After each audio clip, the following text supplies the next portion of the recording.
And now it's time to move to the next session, where we're going to talk about the role of purpose and disruptive technology companies as well that are making a difference.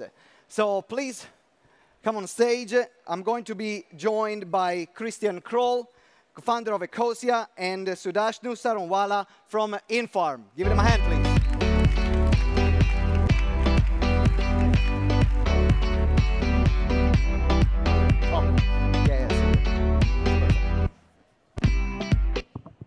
Okay, welcome. Thank you. So let's start with Sudhanshu from Infarm. Oh. You are Chief Operating Officer of Infarm, which is the world's fastest growing urban farming network. And you're harvesting and distributing more than 1.5 million plants each month across your network. Now, you talked about purpose, and I know purpose is really important for you. But purpose can become actually a cliche word. Everyone is talking about purpose. Yes. But how do you make purpose happen? And how do you make it purpose alive in a company? Okay. Thank you, Simone. Well, firstly, I'm the Chief Impact Officer. I'm not yet the Chief Operating Officer. Chief Impact Officer. Just to be clear. In terms of purpose, no, that's a really important question because it's not a, it shouldn't be a fad. It's not a narrative. It is actually fundamental in terms of how it is built into your business model. It's really the raison d'etre for your business. What is your business actually doing with respect to the environment and to society? And that's really how it gets built in. And that's really what attracted me to Infarm, honestly, is that there was purpose built into the very model as to how are you going to impact the environment, how are you going to impact society.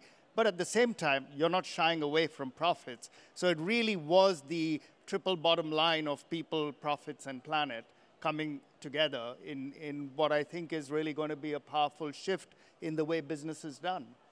Yeah, as you mentioned, purpose becomes the core of every decision that then is made for the company and also moving forward.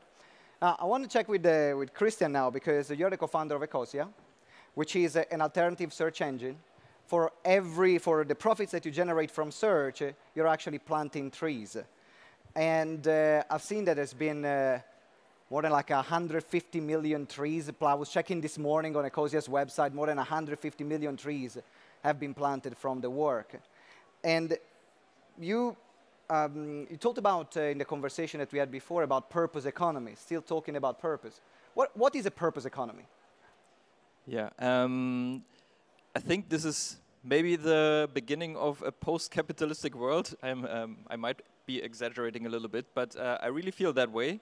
So they're actually, if you look at companies, one of the biggest questions is, if you're evaluating those companies, is who owns those companies? Like we saw with Vaude, for example, it's a family-run business. Many other companies are typically listed on the stock market, so they are owned by a lot of shareholders. And often you can draw, from this insight, you can draw the conclusion, what is the real purpose of that company? So a publicly traded company, its real purpose is to generate money for its shareholders. And that's what I studied business, so that's what I learned at university, that this is typically the purpose of a company. But like we've seen with Vaude previously, that companies also can have very different reasons for being. And it could be, for example, to solve the destruction of our planet. The problem is, if those two things, let's say a company wants to solve destruction of our planet, but also has to make a lot of profit, then it might be that the shareholders just overrule maybe what the employees want to do. So the thing that we're trying to do differently at Ecosia is we actually say we don't want external people to be owners of the company.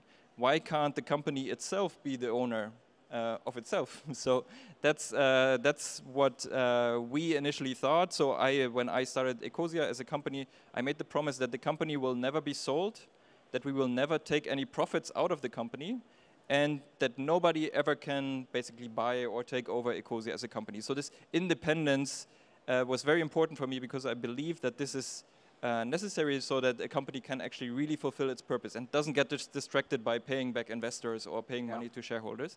So, and it turned out that there are quite a few other companies or people who had the same idea. And gradually now there are a lot of companies in Germany who are doing the same. And this is what we call the purpose movement. So we call those companies steward-owned companies. So they basically only belong to themselves, and there are no shareholders who are putting pressure on those companies. And that means that also there's a lot of profit still within the company that can be used for doing good. Like in our case, planting 150 million trees. Did anyone tell you when you wanted to implement this model, are you crazy? Is it ever going to work? Yeah, that's because, as I said, I studied business, and I think the common belief is that you start a startup because you want to be a millionaire and then sell the company at some point and be super rich and buy a fancy house and fancy cars. And I never felt that. Like that was never motivating for me. Of course, I want to have basic security. I don't want to starve when I get old. But like beyond just that basic security, I don't need more money. And that's why I was able to make that decision. But many of my startup friends and also like the literature, business literature said, this can't work. You will lose all your motivation. Yeah. It didn't happen. Like this was 5 years ago now. And I'm still there, and I'm still fully motivated. And you're here talking about it and being an advocate for this different model, for this alternative model of running a company. And now, what I'm finding fascinating in this panel is that we are exploring how purpose is implemented in different ways. And during a conversation that we had, you mentioned as well the sustainability teams. And that's one of the ways in which you practically implemented purpose in Infarm. What are sustainability teams and how do they work? So I think we heard some of it in the previous presentation from Foudy as well. Just how do you actually make sure that this is embedded into the DNA of the organization? It's not something that a little sustainability team of 3 people are out there doing their own agenda. It's really about baking it into the company. How does everybody understand purpose and execute against it, as I'm quite sure it is in Christian's amazing outfit. So what we do is that we create multifunctional teams from different departments who actually understand and need to understand how it's implemented, because I don't actually implement all of the sustainability thing. It needs to happen within the supply chain. It needs to happen within the people department. It needs to happen within operations, within packaging, within, so all of the areas that any business has. So bringing that team together and making them responsible so that they volunteer to be responsible. I can't force it on them, but that's the difference between it being something like command and control and being purpose-driven. Because I'm constantly pushing against an open door. Everybody carries the same vision of purpose, so they are very happy to work with that and to understand how can we help them take it further. What is the analysis we can bring to the table? So that's really what sustainability teams are about. And when they start reporting sustainability metrics without being asked for it, that's when you know you've that it's working. That's your milestone. Can you give me also an example? Because I'm curious to hear like an example of the work that one of the sustainability teams has done or is doing at the moment. Right. So I'll take an example of energy. We work with, there's land, water, miles, etc. But let's take energy because it's topical. We were listening to the IPCC just now. So when we talk about energy, which is always a big question in vertical farming because of the LED lighting that is used, is how does that actually flow across the supply chain and across all the different departments? So you then break down energy from R&D in terms of how it's going into the lighting, how are plants actually absorbing it. So that becomes their responsibility to track and to actually hit a mark. Then you're talking about facilities when we're actually renting new facilities, warehouses. How do we actually rent those which either have the ability to do solar panels or have access to green or low carbon energy? And then the procurement teams in terms of actually negotiating that. So you can see that there are multiple places where energy can get impacted, and it's our role to try and orchestrate that, but to make sure that all of the different elements know that, yes, we need to reduce the carbon footprint. We need to reduce energy usage. and therefore we work towards that, and so does every department. And thinking about sustainability teams, I think you can all agree with me that every company should have one. They can keep all the other teams accountable and making decisions that are good for the planet, which is why we are here. Christian, you built Ecosia without venture capital. And building a new search engine, building companies without venture capital, it is very different. A lot of people are looking for that money to get started because technology costs, people cost money, like you want to pay, and you want to make the company sustainable. What are the cons and also the pros that of running a company or creating a company without venture capital that also led you to make this decision? Yeah. So I think this was. So I'm not against venture capital. I think it has a function to play. But for me, it was very important that we have this independence at Ecosia. So I never wanted to be forced by potential shareholders or investors to do something that I think isn't right. And that holds true for all Ecosia employees as well. We want to do what we think is really best for the planet and the climate and the people. And we have that freedom now because we are a self-owned company. So we can do whatever we want, basically. But the path there wasn't necessarily easy. So for the first few years, I basically didn't pay myself a salary.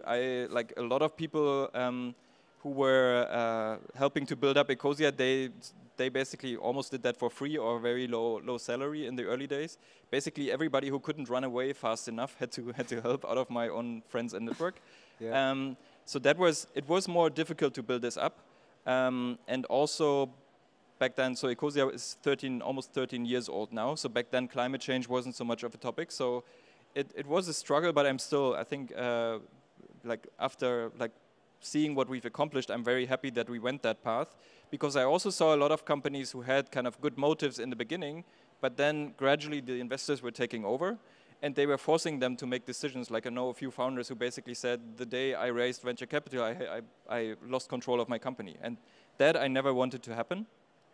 And because of this independence, we can make decisions that other companies just wouldn't do. Like there are a lot of big companies who say that they have targets to be 100% renewable energy powered at some point in the future. Like we have much more ambitious target. We already now generate more than 300% of the electricity that we're using ourselves. And if all the big tech companies would be doing that as well, I mean, we would solve the energy transition in no time, especially like Google, Apple, and so on. They could all be doing that, but they're not doing it because their investors tell them, please, I want my dividends. So I think that's clearly an advantage that as a company you can really do what you believe in. The disadvantage is that it might be a bit more difficult to, like, especially if you have a high risk, very capital intense company that you want to start, it might be a bit more difficult to convince investors, but actually now this is also becoming better because the model that we have, it actually allows for investments as well. It's just the investors don't have the same control over the companies, and more investors are actually conscious that this is now an option. So this whole movement that we're starting basically is also getting more and more investable, and there are even investment funds that are only investing in those types of companies now. Yeah, that's what I want everyone to think about. Say, what model does work for me, for what I believe in, for my core, for my purpose, going back to purpose. What I'm curious, before we move to the topic of sustainability, still linked to purpose, how do you make decisions within your company? Because you talked a lot about decision making. We make decisions differently. We're not accountable to our shareholders. How do you make decisions within Ecosia? I mean, our goal is basically to fix climate change prevent a climate catastrophe, I could say. And we do whatever has the best impact towards that direction. And that, I think ideas can come from everywhere. We have a management team that is kind of trying to coordinate this a little bit. But what I think is very, very different at Ecosia, that everybody really cares about our mission. And that also means that if we would do something that is not in line with that, then people would be very, very vocal about this. So whenever we think that we could be doing something better or there needs to be something a little bit more transparent, then this is usually also like coming from the people themselves. And that leads to things like, in terms of transparency, for example, every month we publish our financial reports on our website. So everybody can see how much money we earned, how exactly we spent the money, how much money we gave to our tree planting organizations. So that is super transparent. And that is also we not only feel that responsibility towards our employees, who of course also have access to all that information, but also to our users, like millions of users who basically support us as well. They deserve to have all those insights as well. So I think we're much more transparent and open than a typical company. And that's what people are looking for. They're looking for transparency. So. They want to use companies, invest in companies, buy products from companies that are transparent. Now, I want to move to the topic of sustainability, though, because sustainability is a double-edged sword. We can be sustainable on one side and then break another part of the planet, but we are sustainable over here, though. And you mentioned a topic about the holistic sustainability. Right. What does holistic sustainability mean, and how can that be applied? So I think there are several standards. There are some which are best in class, in my view. I know that Ecosia is B Corp certified, for example, which I'm a big fan of, and we're moving towards B Corp certification. Basically, how can business be a force for good? And it takes a very holistic view on everything related to environment, transparency, community, and social and community issues. There's just one thing that I would add to this, sort of related to what Christian was talking about, is that it's important for us that if we are trying to work in a legacy industry like food, and we are bringing new technologies in, and to bring it in with the element of sustainability is how do you move the industry along with the same sustainability credentials? And that's where we are working a lot with other people who are competitors in one sense, but in a pre-competitive sense, we want everybody to adopt the same holistic sustainability standards. We're working with the agri-tech industry so that they are also, and we are part of that, moving with the same sustainability standards. So it's holistic sustainability, not just within our company that we are talking about. We're talking about holistic sustainability at an industry level, because otherwise, while one company can do good, you're not going to change the system, and especially if you're dealing with something like the food systems that we're working on. Yeah. I think that goes back to what Antti was saying earlier about changing the entire supply chain. Right. What are the biggest challenges that you have faced in implementing this concept? Because one thing is easy to say, oh yeah, let's change everything.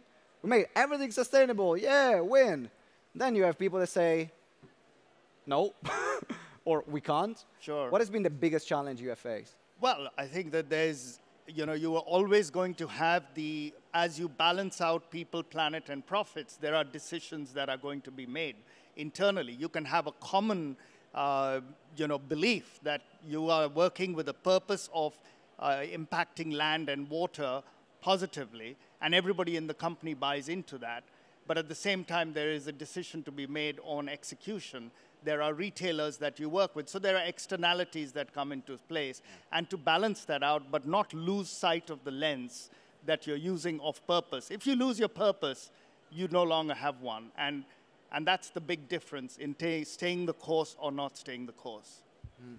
And that's what a lot of companies, unfortunately, they have to face, which then gets them to lose their purpose. So they start with a great core. This is what we are going to do. This is what we want to achieve. And then challenge after challenge after challenge happens, and you find a company adapting different models. I know you're a big believer in sustainability, and in particular around replacing nature with nature. And I remember that you have also quite a strong view around the use of technology. So that's what I want to have this conversation, because now we have a technology company. So is he. And it's a technology. So what is your view about replacing nature with nature? Yeah, I think, if we want to prevent a climate catastrophe, we have to use all the means available. And the problem that I see in a lot of sustainability discussions, I think, are two problems. First of all, I think it's driven a lot by the current understanding or the current way of how we're doing things. And especially if you look at who is most active in this sector, it's often very, very technology-focused companies or people. So especially the tech billionaires, they have a lot of voice in the sector. They spend a lot of money. They get a lot of attention as well. And they have their specific lens on the problem. They, to a large extent, believe that we just need to build a bigger machine that can solve this problem for us. And I don't believe that this is true. So of course we need research, especially in renewable energy. There is like we need more innovation there, or battery storage, for example. But this is just a small piece of what we actually need to solve the climate crisis. If you look at the numbers, then the tech-driven solutions that we have are maybe just 50% of the solutions that we can do. A lot of the other solutions that we have are actually nature-based. So the big question is how we use land, how we produce food. Those two questions alone are so big that yeah, we should really put more attention on those. And some of those can be supported by technology, but often it's just we humans need to learn that we are part of an ecosystem and that we can't keep destroying this ecosystem. We have to start repairing this ecosystem. So in agriculture, for example, the question how we produce food currently is causing a lot of CO2 emissions, but it could actually be, if we do this right, if we use regenerative agriculture, it could have a massively positive impact on removing CO2 from the atmosphere by building soil, making our planet more healthy. And so this area alone has so much potential that it's actually, I think, 10 times bigger than electric cars. But there's an entire booth or an entire stage just for electric cars. So this is getting so much attention, but the nature part, I don't know if there's even a nature area at this conference. I haven't managed to visit everything. But the nature part really usually gets less attention. And there's no marketing department for trees, maybe except for Ecosia, we're the marketing department for trees. But that's a little bit of a problem. There's a big marketing department for electric cars. And again, I'm not saying that we don't need technology. We are also a technology company, but we should really look at nature. And then I think when you look at nature, you realize, hey, you can't just be, it's not only possible to be sustainable, but you can actually do much more. You can really have a positive impact. You can really start repairing the damage that has been done.